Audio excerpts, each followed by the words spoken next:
По всей республике прошли торжественные линейки, посвященные Дню знаний. Впервые после долгого перерыва праздник прошел в полноценном очном формате. Школьники и их родители, радостные и нарядные, встретили этот день. Особенно волнительным праздник стал для самых младших школьников. В первый раз в первый класс в этом году пошли 16 тысяч учеников.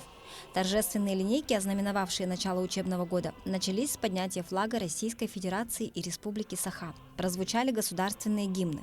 В Якутии эту традицию заложили еще в 2019 году, ну а в этом году почин поддержали уже на уровне страны. В новом учебном году школы столицы приняли в свои стены более 60 тысяч учеников, из них 6 тысяч первоклассники. Глава республики Айсен Николаев посетил линейку Саха политехнического лицея. Дорогие друзья, я еще раз всех поздравляю с началом учебного года. Детям желаю хорошей учебы, новых хороших знаний, родителям терпения, понимания, любви своих детей, ну а педагогам новых побед, хороших учеников. С новым учебным годом, друзья! В этом учебном году учреждение распахнуло свои двери после капитального ремонта.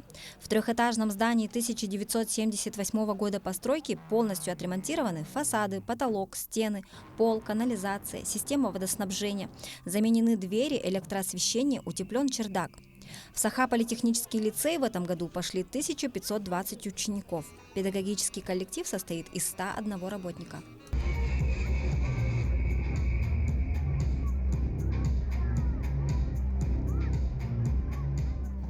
После мероприятия глава принял участие в открытии нового детского сада номер 35 «Северная сказка». Его построили по программе «Демография».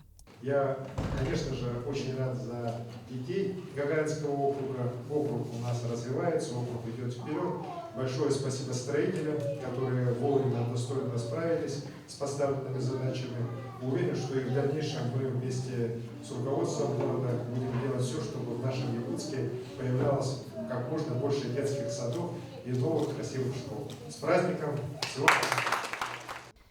Первая свая будущего детского сада была установлена в 2020 году, и уже в этом году учреждение приняло в свои стены 240 детей. Дети разделятся на 12 групп общеразвивающей направленности. Общая площадь здания более 3000 квадратных метров. Все помещения полностью оснащены необходимым игровым оборудованием и мебелью. В каждой группе есть интерактивные доски, рециркуляторы воздуха, проекторы, телевизоры, компьютеры и принтеры. Также установлен сушильный шкаф для одежды воспитанников. Педагогический состав в количестве 36 педагогов – это воспитатели, логопеды, музыкальные руководители, инструктор по физической культуре и психолог. И вот такую картину, так как мы называем «Северная сказка», должен быть элемент природы. Ребята, вам нравится? От имени детей, населения Гагаринского округа благодарим за такой прекрасный подарок. В нашем детском саду будет 12 групп. Из 12 групп 7 групп будет с русским языком обучения, 5 групп на якутском языке обучения. Все технологические оборудования предоставлены, созданы условия для творческого развития детей. Также очень много внимания уделено маломобильным группам населения. На улице у нас оборудован подъемник, также у нас работает лифт. Председатель правительства Андрей Тарасенко принял участие в линейке средней общеобразовательной школы номер 33. Учреждение в этом году отмечает свой 30-летний юбилей. Здесь также был сделан капитальный ремонт. Обновлены фасады здания, заменены двери, куплена мягкая мебель. Заведение приняло в свои стены 1604 ученика, из них 148 первоклассников. Тем временем первый заместитель председателя правительства Кирилл Бычков побывал на линейке школы номер 1. Безусловно, огромная благодарность учительскому преподавательскому составу СОШ номер 1. Это легендарный состав, это очень результативный состав. Мы знаем, каких успехов добиваются выпускники школ, поэтому я желаю выпускным классам и средним, и старшим классам больших успехов в жизни, самоопределиться. Школа в этом году переехала в новое здание. Ранее в нем располагался Якутский торгово-экономический колледж. Объект был отремонтирован и организован для обучения школьников. Сегодня там оборудовано 26 учебных кабинетов, спортивный и актовый залы, столовая и библиотека. В этом году школа приняла 86 первоклассников. Это одно из самых ведущих наших средних учебных заведений в городе по уровню преподавательского состава, по качеству обучения, по тем показателям, которые показывают на экзаменах выпускники. Поэтому для нас было крайне важно в очень сжатые сроки решить эту проблему. Конечно, старое здание не отвечало уже никаким требованиям, абсолютно было недостойно того и педсостава, и, конечно, тех учеников, замечательных ребяток, которые учились в этой школе. Поэтому в очень короткие сроки было принято решение главой республики то здание, в котором мы сейчас находимся, в кратчайшие сроки привести в соответствие, сделать здесь капремонт для того, чтобы учеников перевести в новое здание. Поэтому я считаю, что сегодня праздник двойной. Это и день знания, и день, когда ученики и педсостав получили такой подарок.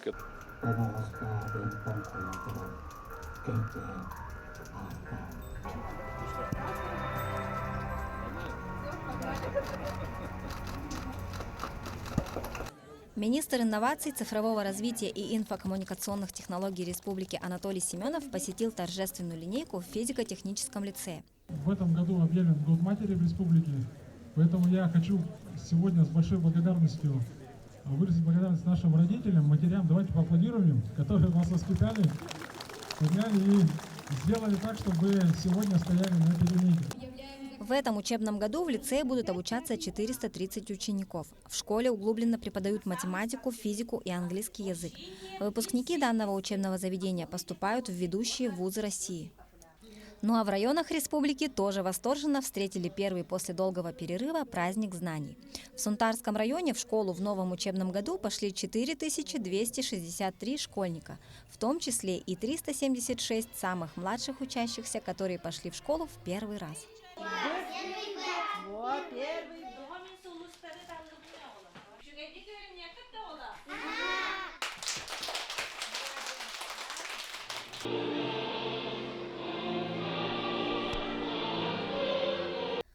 А в Нюрбе, в старейшей школе района, основанной еще в 1877 году, произведен капитальный ремонт, и дети вошли в новый учебный год в обновленное здание. Школа была построена в 1998 году, и это первый капитальный ремонт с того времени. В здании полностью заменены электрика, сантехника, окна и двери, установлены навесные потолки, выполнено декоративное оштукатуривание стен. В каждом классе установлены раковины, сделан ремонт и в спортивном зале. Также с этого года образовательное учреждение начнет работу в статусе многопрофильной гимназии. В школе открылись 4 профильных кабинета «Точка роста». В них дети углубятся в изучение естественных наук, робототехнику, физику и химию.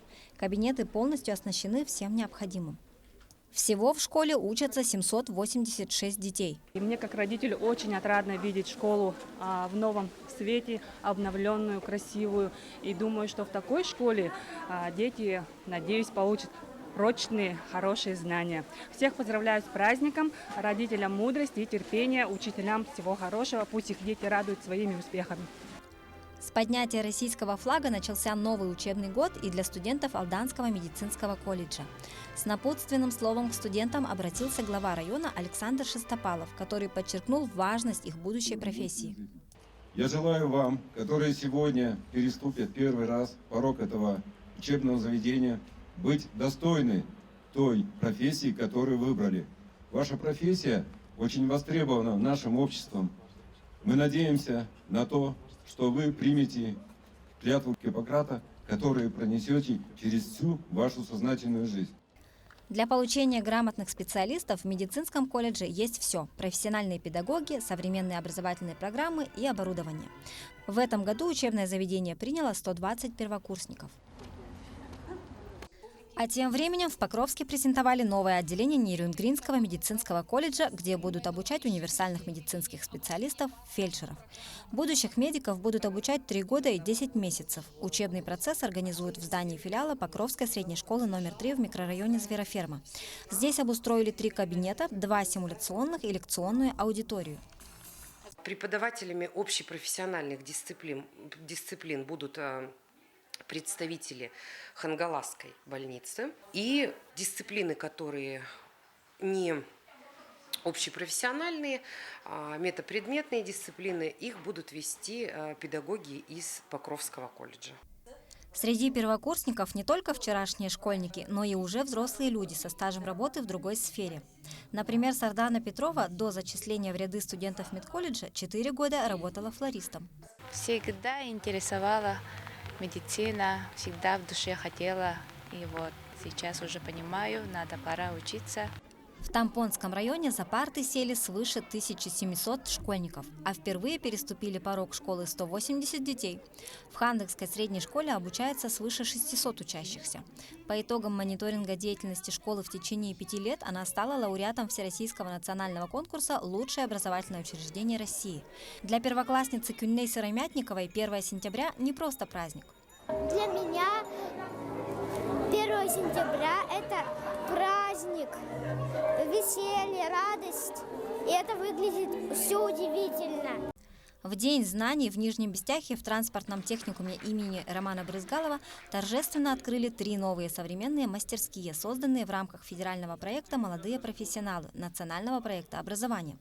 Это обслуживание транспорта и логистика, управление локомотивом и экспедирование грузов. Мастерские оснащены современной материально-технической базой для обеспечения практической подготовки обучающихся в соответствии с современными стандартами и передовыми технологиями. В открытии принял участие председатель правительства Якутии Андрей Тарасенко. Оно дает сегодня возможность во всех областях логистики дать в действительности профессиональную подготовку нашим ребятам. Наши ребята могут получить такое образование и вот эту всю нишу нашу полностью заполнить. Транспортный техникум со своим социальным партнером компанией «Железные дороги» и Министерство образования и науки Республики подписали 3-стороннее соглашение о дальнейшем взаимодействии. Для нашей компании транспортный техникум является базовым. Мы с удовольствием принимаем ребят, выпускников к нам на работу. И нужно отметить, что за все годы выпусков они проявили себя достаточно крепкими, волевыми, сильными и грамотными. Материально-техническая база мастерских будет использоваться для образовательной деятельности, внедрения новых образовательных технологий и методик для обучения взрослого населения по дополнительным профессиональным программам и для профориентационной работы со школьниками.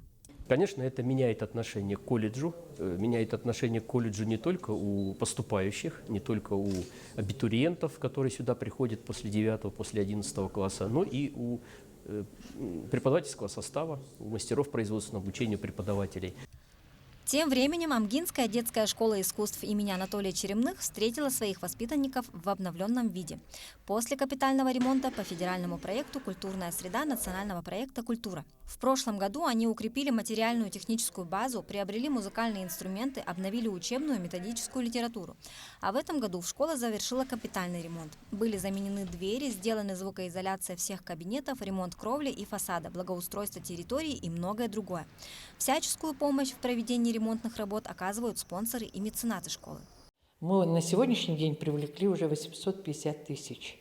Эта плитка нам обошлась где-то 530 тысяч, но сам завод, изготавливающий плитку, нам 130 тысяч как спонсорскую помощь оказали, 400 тысяч мы должны проплатить в 4 квартале, но тоже спонсоры обещали. Вот в актовый зал спонсоры помогли пошить вот новые шторы, новые это все для оформления. Да? Поэтому очень большую помощь оказали. Спасибо всем, мы всех отметим. Ну а в Чурапчинском районе в Новый год вступило 4123 школьника, и в их числе 418 первоклашек. А в Чурапчинской республиканской спортивной школе-интернате Олимпийского резерва имени Дмитрия Коркина в этом году учебный год посвятят 95-летию выдающегося тренера, воспитавшего олимпийских чемпионов. Пройдут многие праздничные мероприятия и спортивные состязания. Двери всех учебных заведений Нерюнгринского района тоже распахнулись, чтобы дать старт новому учебному году. Во всех учебных заведениях созданы все условия для школьников и студентов для того, чтобы они учились в комфортной обстановке. Образовательные учреждения подготовлены к новому учебному году и оснащены всем необходимым оборудованием.